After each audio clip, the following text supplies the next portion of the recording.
اعوذ باللہ من الشیطان الرجیم بسم اللہ الرحمن الرحیم یا ایھا الذین آمنوا انما الخمر والمیسر والانصاب والازلام رجس من عمل الشیطان فاجتنبوه لعلکم تفلحون انما يريد الشيطان ان يوقع بينكم العداوة والبغضاء في الخمر والميسر ويصدكم عن ذكر الله وعن الصلاة فهل انتم منتهون صدق اللہ العظیم۔ ان آیات میں اللہ رب الجلال نے نشہ، جوا اور بتوں کے نام پر چڑھاوے اور سٹا ان کا ذکر فرمایا ہے۔ تو اللہ تعالیٰ نے ان چیزوں سے منع کیا ہے اور کہا یہ گندے عمل ہیں، یہ شیطان کے کام ہیں۔ وہ کیا ہے؟ نشہ، جو چیز نشہ دے، دماغ کو معاف کر دے، عقل کو کم کر دے، وہ سب چیزیں حرام ہیں۔ ان کو عربی میں خمر کہتے ہیں، اور جو ہے تو خمر کے نام پر عام طور پر شراب مشہور ہے، کیونکہ نبی اکرم صلی اللہ علیہ وسلم کے دور میں نشے کے لیے زیادہ تر شراب استعمال ہوتی تھی، اور مکہ مدینے اور ارد گرد کے لوگوں میں جو ہے تو نشے کے لیے لوگ شراب کو استعمال کرتے تھے۔ تو اللہ تعالیٰ نے شراب کے بارے میں حکم فرمایا ہے۔ اس سے پہلے تدریجاً اللہ نے منع کیا تھا۔ لوگوں نے پوچھا تھا شراب اور جوا کیسے ہیں؟ تو یسألونک عن الخمر والمیسر قل فیہما اسم کبیر ومنافع للناس واثمہما اکبر من نفعہما ویسألونک ماذا ینفقون۔ اے نبی، آپ سے لوگ نشے کے بارے میں اور جوا کے بارے میں پوچھتے ہیں، تو آپ بتا دو کہ نشہ، یہ جوا، اس میں لوگوں کے لیے تھوڑے سے فائدے ہیں، لیکن اس کے نقصان بڑے ہیں، اور ان کا گناہ بڑا ہے، اور ان کا گناہ فائدے سے زیادہ ہے۔ اسی لیے اس کو چھوڑ دینا چاہیے۔ وَإِثْمُهُمَا أَكْبَرُ مِن نَّفْعِهِمَا، یعنی ان کے فائدے سے ان کا گناہ زیادہ ہے۔ تو کچھ لوگوں نے چھوڑ دیا۔ پھر آگے مرحلے پر اللہ نے فرمایا کہ یا ایھا الذین آمنوا لا تقربوا الصلاۃ وانتم سکارى، اے ایمان والو، اس وقت تک نماز کے قریب مت جاؤ کہ جب تم نشے میں ہو۔ تو یعنی نمازوں کے ٹائم جب نشہ ممنوع ہو گیا، حتیٰ تعلموا ما تقولون، اس وقت نماز پڑھو جب تمہیں سمجھ آ جائے، عقل آ جائے، تم سمجھو کہ جو کچھ کہہ رہے ہو تمہیں عقل ہو، کیا کہہ رہے ہو، یعنی نشہ اتر جائے تب نماز پڑھو۔ تو اس طرح جو ہے آخری مرحلہ یہ ہوا کہ اللہ تعالیٰ نے بالکل شراب کو حرام قرار دیا، جوئے کو حرام قرار دیا ہے۔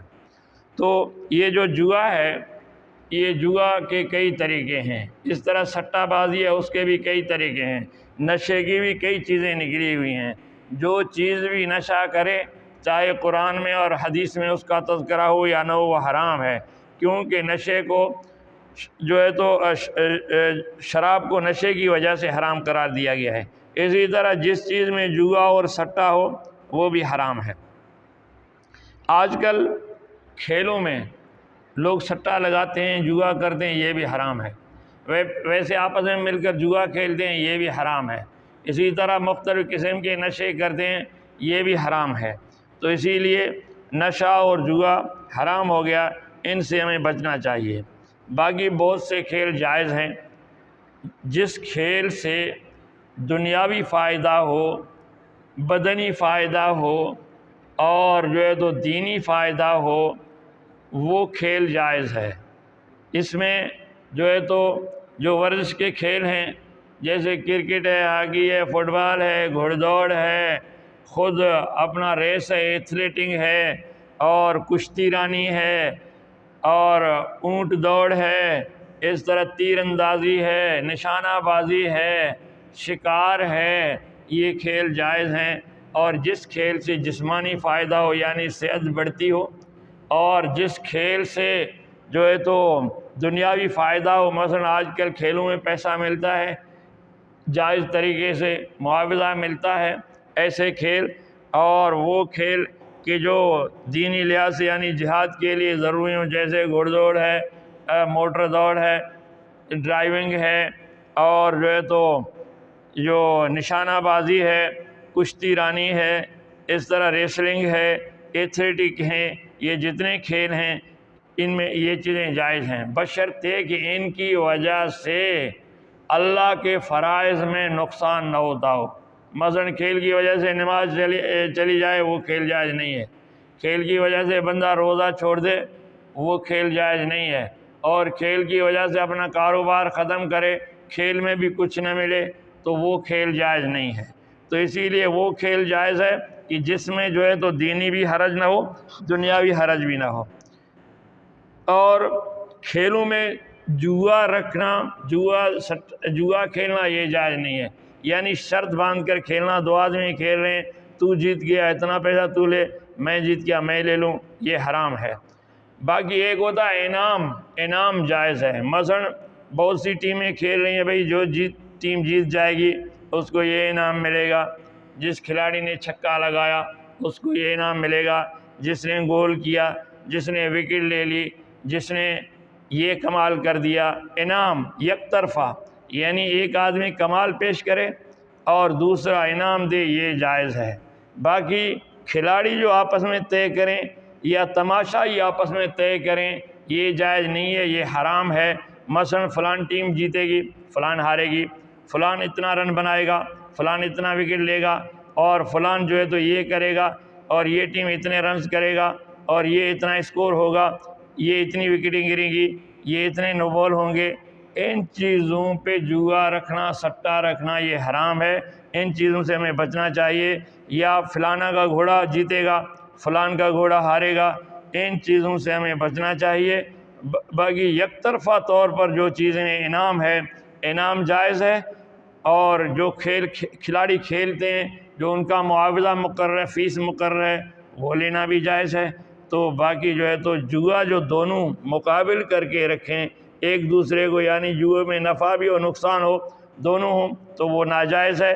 باقی انعام ہے، اس میں نقصان کوئی نہیں ہے، اگر آدمی نے کیا تو ٹھیک ہے مل جائے گا، نہیں کیا تو نہیں ملے گا، تو انعام جائز ہے، باقی جائز نہیں ہے۔ تو اللہ فرماتے ہیں یا ایھا الذین آمنوا انما الخمر والمیسر والانصاب والازلام، اے ایمان والو بے شک نشہ اور جوا اور بتوں پر جو ہے تو بتوں کے لیے جانور رکھنا اور ان کے نام کرنا، اور والازلام سٹا، یہ حرام ہے۔ جتنا پیسہ دے دو، اتنا قسطوں پر دے دو، جب کمیٹی نکالو وہ تو جائز ہے۔ باقی جو ہے تو اگر تمہاری نکل گئی بعد میں نہیں دینا، یہ پھر ناجائز ہے، یہ حرام ہے۔ اور جو ہے تو باقی جو جتنا بندہ دے رہا ہے، جمع ہو رہا ہے، اتنا لے لے، وہ جائز ہے۔ اس سے کم لے لے تب بھی ناجائز ہے، اس سے زیادہ لے لے تب بھی ناجائز، یہ سود میں آ جاتا ہے۔ تو اسی لیے ان چیزوں سے بچنا چاہیے۔ تو آگے رب ذوالجلال نے فرمایا رجس من عمل الشیطان، یہ چاروں کام یہ گندے ہیں، یہ شیطان کے کام سے، جائز کھیلوں کی وجہ سے نمازیں جا رہی ہوں، دینی کام جا رہے ہوں تو پھر وہ صحیح نہیں ہے، پھر وہ غلط ہو جاتے ہیں۔